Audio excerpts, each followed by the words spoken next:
Bonjour à toutes, tous. Je dois dire en introduction que je suis très impressionnée de parler devant vous. Et donc, comme l'a dit Leïla, moi j'ai travaillé en pays kanak, j'ai fait des recherches en Kanaki, Nouvelle-Calédonie. Et là-bas, on commence toujours ces discours par faire preuve d'humilité. Et je vais commencer par ça. Je souhaite faire preuve d'humilité devant vous, m'abaisser, comme on dit là-bas, en premier lieu devant les femmes autochtones, les aînés et les plus jeunes qui ont accepté de partager leur savoir, leurs analyses et leurs connaissances pendant ces quelques jours. Vos paroles sont très nourrissantes, pour moi aussi, et je suis très admirative de vos luttes. Je souhaite aussi faire preuve d'humilité devant les chercheuses allochtones qui sont là, nos aînés, qui ont tracé la voie et ouvert des portes qui étaient closes, mais aussi les plus jeunes que moi, par exemple, celles qui ont organisé le gros du colloque, qui ont organisé ce colloque, et qui souvent nous apprennent tellement. Je veux faire preuve d'humilité aussi parce que tout ce que je sais sur la Kanaki Nouvelle-Calédonie, je l'ai appris des femmes et des hommes kanaks qui ont accepté de travailler avec moi. Et je vais en citer quelques-unes et quelques-uns. Walisa Oune, Wahecha, Mama, Denis Kachach, la famille Passa, la famille Lapachas, la famille Louepak, la famille Roueneneuse, la famille Kakoué, la famille Kalemou et tous les gens de l'Ifou qui ont partagé un peu de leur savoir et de leur temps avec moi. Je veux faire preuve d'humilité, enfin, parce que je ne suis pas autochtone et que même si je tente d'être une complice ou une alliée à ma manière des luttes autochtones, je reste une femme française blanche qui travaille dans l'université en France en anthropologie du genre.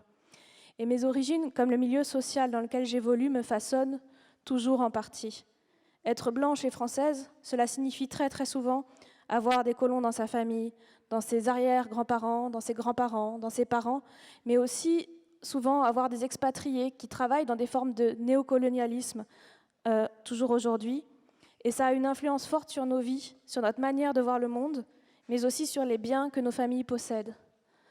Donc je pense que la moindre des choses quand on se met à parler, c'est de faire preuve d'humilité et de dire que voilà, nos propos, c'est pas... Vous voyez, quand on fait de la science, on a tendance à dire que c'est voilà, un propos qui a beaucoup de valeur. Ben, peut-être il faut remettre ça à sa place et se dire que c'est un propos qui peut avoir de la valeur, mais pas toujours tant que ça. Et donc merci aux femmes autochtones, merci aux organisatrices, merci aux techniciennes, techniciens, aussi les caméramans, les photographes, et les traductrices, traducteurs, et à tous les gens qui sont venus. Donc merci, Oleti, ça veut dire merci en langue Jéhu, Lifou, Kanak, et Miigwech. J'ai proposé de parler ici de mes recherches en pays kanak, en Kanaki, Nouvelle-Calédonie. Et alors, c'est une île de l'Océanie qui est au nord de l'Australie. Alors, vous allez me dire pourquoi on en parle dans un colloque Résistance des femmes dans les Amériques. C'est pas du tout dans les Amériques. Eh bien, parce que, en fait, quand cette collaboration est née avec donc les organisatrices, parce que, en fait, beaucoup de gens ne savent pas qu'en France, actuellement, il y a des populations autochtones qui vivent dans des endroits non décolonisés, comme la Guyane française, comme on l'a vu ce matin, mais aussi comme la Kanaki Nouvelle-Calédonie, donc qui est en Océanie. Et aussi parce que la situation est très proche des Amériques, aussi en Kanaki Nouvelle-Calédonie. Pourquoi proche? Parce que cet archipel, c'est une colonie de peuplement française, comme l'a été le Québec ou la Guyane française. Les autochtones y ont été spoliés de 90% de leurs terres et y ont été mis en réserve, comme ici, et des Européennes y ont fait souche et y habitent toujours. Donc la principale différence d'avec les Amériques, c'est que la colonisation a eu lieu au milieu du 19e siècle et pas il y a 500 ans, mais sinon il y a beaucoup de points communs. Quelques mots quand même sur la Kanaki Nouvelle-Calédonie, parce que j'imagine que la majorité de la salle ne connaît pas grand-chose. Déjà, quand je suis en France, personne ne connaît. Alors ici, j'imagine que c'est peut-être encore pire, peut-être pas. Les révoltes indépendantistes dans les années 1980 ont fait craindre à l'État français une nouvelle guerre de décolonisation là-bas, parce que les Kanaks sont entre 40 et 50% de la population sur leur île. Et donc, à la suite de ces révoltes, les accords de Matignon ont été signés en 1988, mettant en place la rétrocession de quelques terres, la création de musées et d'organismes dédiés à la reconnaissance de la culture kanak. Il y a eu des programmes de financement d'études universitaires, l'inclusion des langues autochtones dans des écoles, etc. l'accord de Nouméa, en 1998, a prévu des référendums sur l'indépendance du pays. Et j'ai une bonne mauvaise nouvelle, c'est qu'en novembre dernier, en novembre 2018, il y a eu le premier référendum et il y a eu 43% de oui à l'indépendance, ce qui était beaucoup plus que ce qu'on pensait. Et donc là, il va y avoir 2 référendums dans les 4 années qui viennent et ça a suscité beaucoup d'espoir parmi les Kanaks d'arriver à l'indépendance. Et on aurait beaucoup aimé inviter une militante autochtone kanak aujourd'hui. Bon, on n'a pas pu parce que ça coûte vraiment très cher, très cher de venir de là-bas, mais aussi parce que en fait, beaucoup de militantes aujourd'hui sont très occupées à préparer le prochain référendum pour que l'indépendance gagne. Alors aujourd'hui, vous avez sûrement vu le programme, je vais parler de l'épistémologie de ma recherche, mais moi, j'arrive pas à le dire. Donc c'est le terme qui est dans le titre de cette session, ça veut dire la manière dont nous produisons des connaissances, notamment quelles questions on pose, ce que nous cherchons à savoir. L'autre terme qui est dans le titre, ontologie, je ne suis même pas sûre de savoir ce que c'est, vraiment bien. Alors c'est ça, nous les universitaires, on aime bien utiliser des mots que nous seuls comprenons, et encore, pas toujours. Donc première chose, je vais essayer de ne pas utiliser cette langue étrange qui est la langue académique, mais de parler avec des mots que tout le monde comprend, ou j'espère. Et donc si vous ne comprenez pas ce que je dis, vous faites des SOS, des coucous dans la salle, ou si j'oublie des références que vous n'avez pas, n'hésitez pas à m'interrompre, à me le dire. Par contre, je vais lire un peu parce que sinon je me perds et puis je prends trop de temps, ce qui n'est pas très original pour une femme française. Alors je vais commencer par vous parler de ma formation en anthropologie. Tout le colloque, là, j'ai bouillonné en pensant à ça, qui s'est déroulé de 2000 à 2004. Pour moi, maintenant, je trouve que c'est une formation qui était à la fois coloniale et patriarcale. Pourquoi dire cela ? En 4 ans d'études de sociologie et d'anthropologie en France, je n'ai pas eu un seul cours sur les rapports sociaux de sexe et pas un seul cours sur la colonisation. Même pas un programme, pas un cours, pas 1 heure de cours. Donc autrement dit, dans l'institution universitaire française où j'étais formée, j'étais face à un déni de l'histoire coloniale française et vraiment, j'ai marqué OMG, oh my god, la puissance du déni français sur la colonisation, c'est incroyable. Et là, on m'a dit que quand même aussi au Québec, c'était assez drôle. Enfin, assez drôle, c'est pas drôle, mais assez fort, notamment que quand même, il n'y a toujours pas la reconnaissance du génocide. C'est assez fou. En France, c'est pareil. Ou peut-être c'est pire même. Donc en 4 ans, on ne m'a jamais parlé des effets de la colonisation sur les peuples avec lesquels les anthropologues menaient pourtant leur étude, sachant que la plupart des anthropologues français mènent des études dans des pays qui ont été anciennement colonisés par la France et qui vivent des formes de néocolonialisme. Donc première chose, on ne m'a jamais dit que ça avait un effet, enfin, ou vraiment de façon sans l'analyser. Deuxième point, on ne m'a jamais parlé du fait que ça avait un impact sur les rapports entre les anthropologues et les gens sur nos terrains de recherche et que peut-être il fallait faire quelque chose pour collaborer et pas juste faire de l'extractivisme. Et troisième chose, c'est qu'on ne m'a jamais dit non plus que ça pouvait avoir une influence sur la manière dont les anthropologues appréhendent ces peuples. Autrement dit, ma formation baignait dans un esprit colonialiste qui s'ignorait. Bien sûr, les anthropologues se pensent comme les amis des peuples autochtones, et voilà, ils sont du bon côté de la barrière. Et puis aussi, la plupart des recherches dont on me parlait portaient, sans le dire, sur les hommes des sociétés étudiées, oubliant les femmes. Par exemple, j'avais eu un cours sur un peuple, une population, là, qui l'anthropologue disait que c'était une population pastorale, donc qui faisait de l'élevage, parce que les hommes faisaient l'élevage, tandis que les femmes faisaient de l'agriculture, donc forcément c'était une population d'élevage. J'ai eu quand même la chance de rencontrer des chercheuses et des chercheurs pro-indépendantistes durant ma formation, à partir de la 4e année, qui travaillaient notamment sur la question coloniale en pays kanak. Mais même là, par exemple, c'était difficile de questionner le rapport colonial qui pouvait s'exercer dans nos travaux, dans nos manières de faire de la recherche, ou encore, autre exemple, d'organiser un événement avec le mot colonial dans le titre. J'ai essayé plusieurs fois et à chaque fois on m'a dit « mais non Hélène, il ne faut pas faire ça ». Pour vous donner l'idée de là où on en est.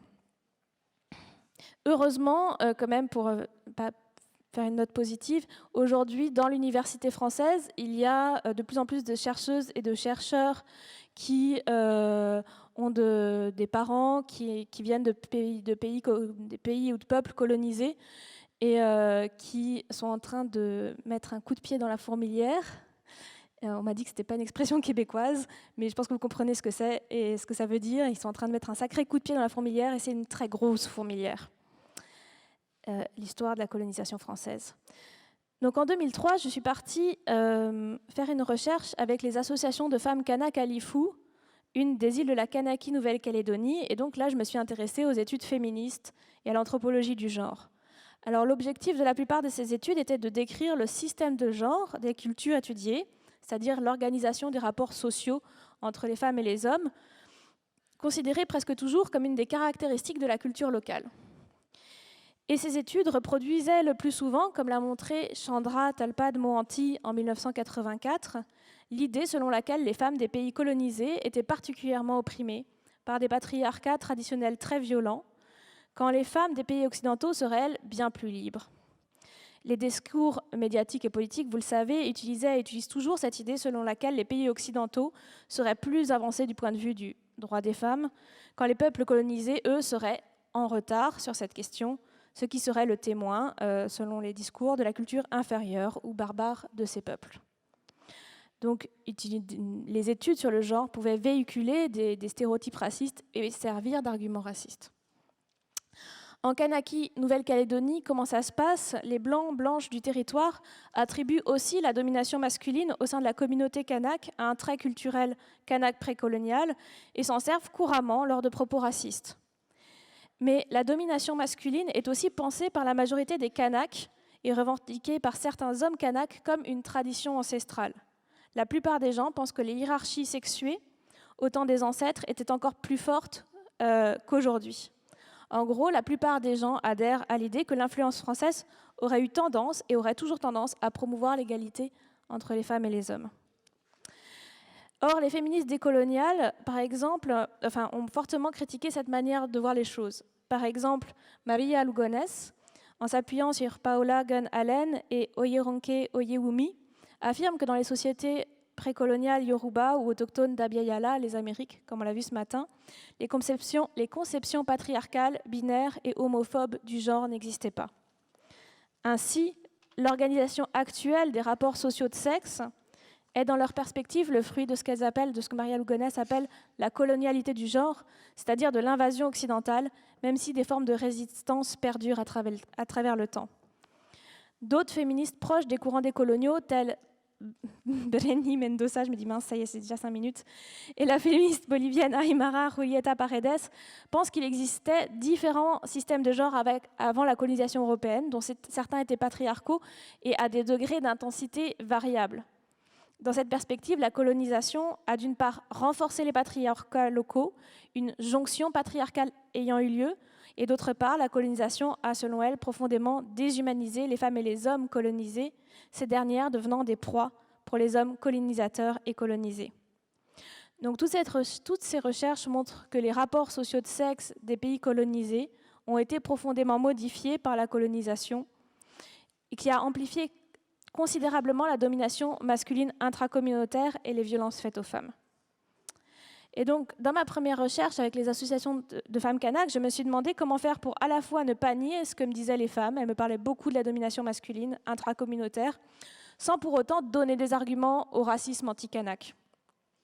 Dans la lignée des féministes décoloniales, j'ai décidé, au bout de longues réflexions et beaucoup de questionnements existentiels auxquels je n'ai pas trouvé de réponse globalement dans l'université française, j'ai décidé de réaliser un travail d'ethno-histoire, cherchant à voir comment les rapports hommes-femmes ont été transformés par la colonisation et de quelle manière.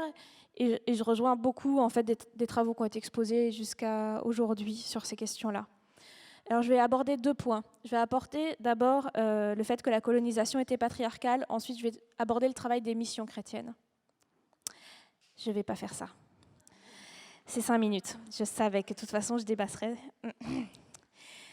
En Nouvelle-Calédonie, rapidement, la colonisation a doublement discriminé les femmes kanak. Elles ont été assassinées, spoliées, humiliées, mises en réserve, mais en plus, elles ont subi, bien sûr, les violences sexuelles. Au début de la colonisation de peuplement, il y avait une femme européenne pour 7 hommes européens. On a observé, à la fin du 19e siècle, les missionnaires ont observé énormément d'avortements de femmes kanaks et une chute de la natalité. On peut se demander le lien, par exemple, entre ces avortements traditionnels qu'elles pratiquaient et les viols des colons. Les femmes n'étaient pas censées être, par exemple, soumises au travail forcé, comme les hommes, et pourtant, elles l'ont été. En 1912-1913, les Kanaks étaient interdits de sortir des réserves, il fallait l'autorisation du gendarme, mais dans la législation, en plus, les femmes devaient avoir l'autorisation de leur père ou de leur mari, plus celle du gendarme pour sortir. Et en 1912-1913, elles ont été interdites de travailler en dehors des réserves. Donc les femmes Kanaks ont été encore plus violemment que les hommes Kanaks relégués économiquement sur le territoire, étaient encore relégués à la marge de l'économie calédonienne.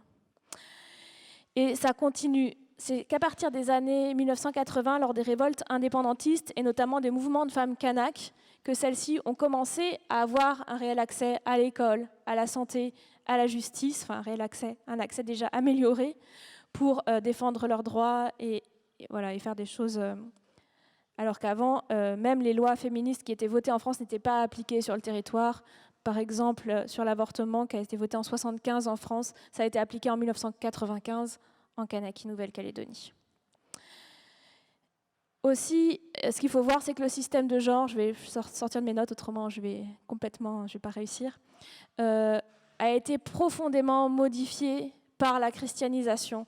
Et à Lifou, donc l'île où j'ai travaillé, ça a été particulièrement efficace, notamment parce qu'il y a eu des internats non mixtes de 1880 à 1970, où les missionnaires se donnaient comme tâche non seulement de christianiser, mais de civiliser les Kanaks. Et civiliser les Kanaks, c'était quand même principalement transformer les rapports entre les femmes et les hommes. Et donc, dans les internats, les missionnaires apprenaient aux filles à faire la couture, à être des épouses soumises, etc., dociles, tandis que les hommes, on leur apprenait à faire des travaux du bâtiment et que l'autorité était du côté du mari. Par contre, toutes mes sources, dans mes sources, à la fois de mémoire orale et à la fois des archives missionnaires, laissent penser que la société kanak précoloniale était déjà une société à domination masculine, parce que tous les chefs étaient des hommes, sauf exception. Et aussi, les clans étaient déjà patrilinéaires, c'est-à-dire que les gardiens de la terre, c'était les hommes. Et donc, ce que j'ai montré dans mon travail de recherche, c'est qu'il y a bien eu en Pays Kanak une jonction patriarcale, c'est-à-dire qu'il existait déjà un système de domination masculine, mais en fait les missionnaires en ont rajouté une couche pour faire vite. Et notamment, ils ont retiré tous les contre-pouvoirs traditionnels que les femmes avaient. Elles avaient des cases non mixtes, elles avaient des techniques abortives, contraceptives, elles pouvaient divorcer, ce qui n'est plus le cas. Là, on a des situations de violence conjugale où les femmes ne peuvent pas divorcer. C'est vraiment dramatique. Il y avait tout un tas de choses qu'elles pouvaient faire, pouvaient retourner dans leur famille, qu'elles n'ont plus pu faire et que c'est encore difficile de faire aujourd'hui à cause de la christianisation. Et les gens ont tendance à considérer ça comme la coutume kanak. Voilà. Et ça, c'est assez compliqué parce que, notamment, là, il y a eu le Sénat coutumier qui a demandé une reconnaissance plus forte du droit coutumier, et donc avec finalement une interdiction, beaucoup plus de difficultés encore pour les femmes pour divorcer, au nom de la tradition. Et c'est très compliqué pour les femmes kanak, et de la reconnaissance culturelle, c'est très compliqué pour les femmes kanak de dire ben non, en fait, c'est pas dans nos traditions, surtout que c'est quand même des sources qui sont très peu connues. Voilà, je vais conclure. En conclusion, je vais quand même citer Wali Saouneh Wahecha, qui est une militante indépendantiste Lifou qu'on aurait aimé inviter. Elle dit « Au final, le patriarcat kanak a trouvé à partir de la colonisation, et en grande partie grâce au christianisme, une deuxième légitimité. » Donc on a vraiment une jonction patriarcale. Ainsi, au terme de cette recherche, il apparaît clairement que la domination masculine actuelle est loin d'une caractéristique ancestrale du peuple kanak. Elle est le résultat d'une jonction patriarcale qui a considérablement augmenté le pouvoir des hommes et participé à une brutalisation des rapports sociaux de sexe intracommunautaires. Aussi, les violences, elles ne sortent pas de nulle part. Dans toutes les populations qui ont été mises en réserve, on a des taux de violence très importants, et c'est bien sûr lié à l'histoire coloniale notamment. Autrement dit, il me paraît particulièrement crucial, comme le recommande le guide Ligne directrice en matière de recherche, avec des femmes autochtones, rédigé par Suzy Basile, de connaître et reconnaître le rôle de la colonisation dans l'établissement des rapports hommes-femmes actuels, plutôt que de les attribuer à une culture ancestrale ou exotique. Merci.